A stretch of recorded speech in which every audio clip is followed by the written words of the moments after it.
It is 10 days since they left their base in North Carolina and crossed the Atlantic.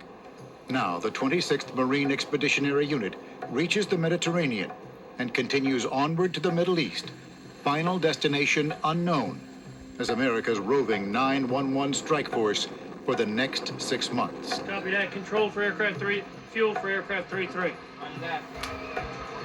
Keeping to their special operations charter, they travel with their own aviation complement of helicopter transports, gunships, and the vertical takeoff Harrier attack jets for supporting their ground units and forward reconnaissance.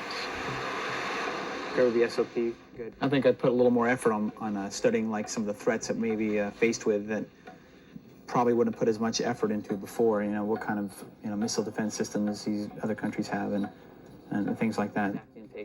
Harrier pilot captains John Ferguson and Brad Brennan would probably be the first to enter hostile territory and are taking this deployment much more seriously, just like their friends and families back home.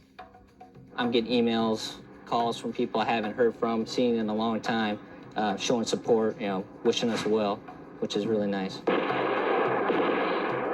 It's a much different public response than during Vietnam, when their fathers were Marine aviators serving a deeply divided country.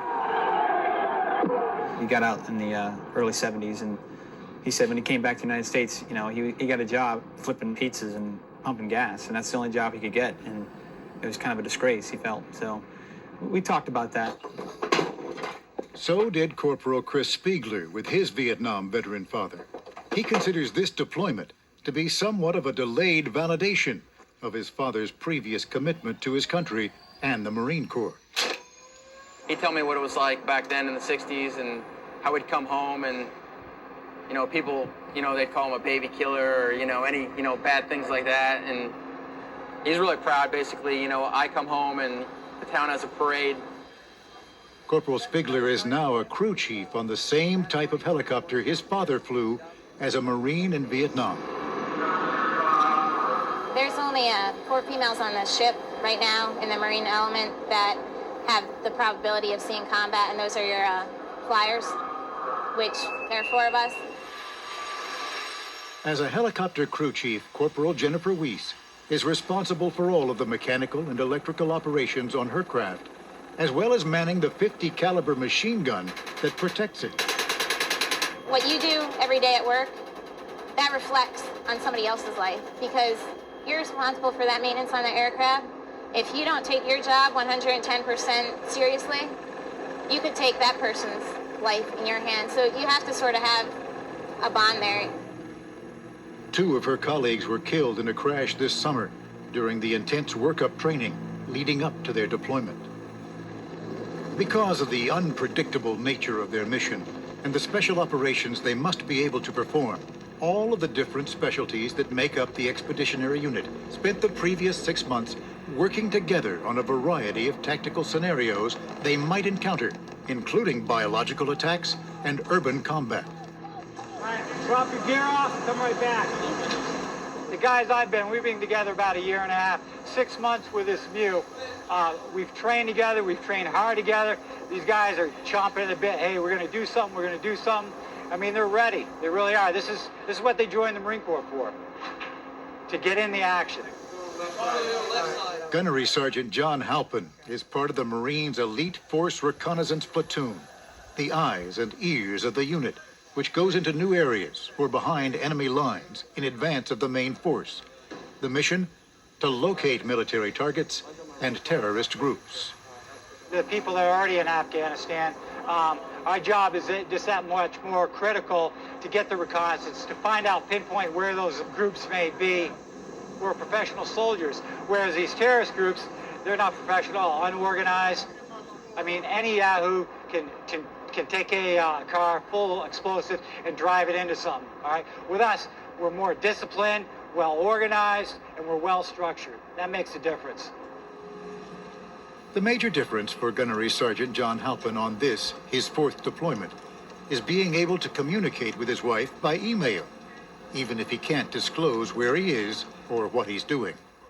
It's turned into a bit of a competition with his neighbor Gunnery Sergeant David Hargrove and their wives living across the street from each other back at Camp Lejeune. where they were able to view this videotape we recorded on the ship.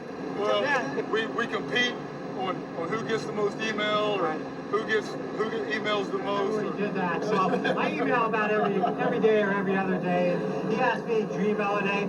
So as soon as he talks to me, he goes back to his room and starts emailing. We haven't been off the ship too much, but you know, things are going okay. Morale's good. Just keep your emails coming. Austin, don't give your... I don't ever ask him where he's at. If he volunteers the information to me, then that's great and fine, but I never ask. There are times I have, you know, like ideas, like I knew where he went recently, you know, but obviously I didn't know until he got there. And he's not ever going to tell me something he's not allowed to say or couldn't say. You just have to be strong. You can't dwell on it. You know, you have to go on with your everyday life, and you know, the child's gonna walk and the child's gonna get potty trained. It's just, you can't, you know, you cannot go. You've got to go on with everyday life. As part of everyday life at sea, each evening Marines and sailors share a quiet moment of reflection, led by the ship's chaplain. We ask above all, Lord, that you would keep us all safe tonight off the coast of Egypt. And we ask that you would keep our families safe as well.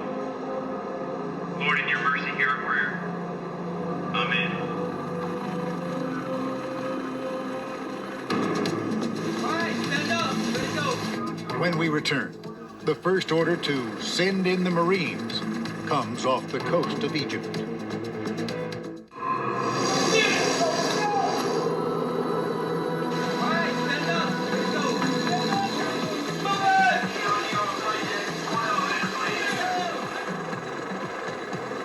it. 19 days after leaving home, the 26th Marine Expeditionary Unit gets its first assignment. All right, let's head up. Let's go. Operation Bright Star in northern Egypt.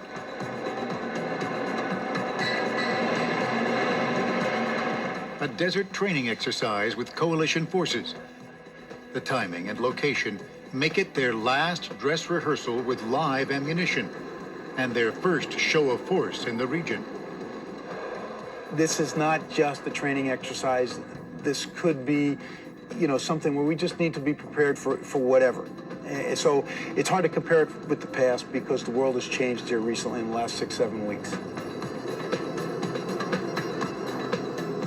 As the commanding officer of the unit, one of Colonel Andrew Frick's first objectives is to move 2,200 people and over 200 armored vehicles and trucks ashore in a single day, according to the Marine Corps motto, by air, land, and sea. I hate to say it's a logistics nightmare. It's a logistics challenge, but we know what we need to sustain ourselves for the first 24 hours and followed by the next 24 and so on. And that's the way we pack the stuff so that as it comes off, 9 times out of 10, it's the thing you need next anyway. All right, ready to go. Get up, son. All right, let's head up. Let's go. Stay motivated, ready to go. Conveying the appropriate urgency to the troops is the specialty of the Sergeant Major. Motivation high.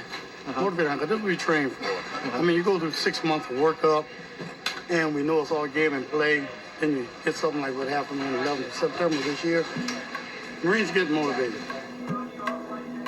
Everybody and everything on the 3 ships is given a number and a precise offloading sequence, which moves them toward their helicopters on the flight deck 1607.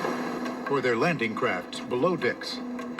We probably got 120, 150 pounds right now with all this gear.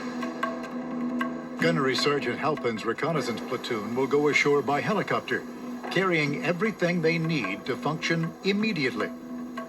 Corporal Bonsay's demolition unit is already ashore, where it meets up with support gear coming from another ship. We've done a lot of micromanagement of the customer to understand what he's going to need in the first 24 to 48 hours.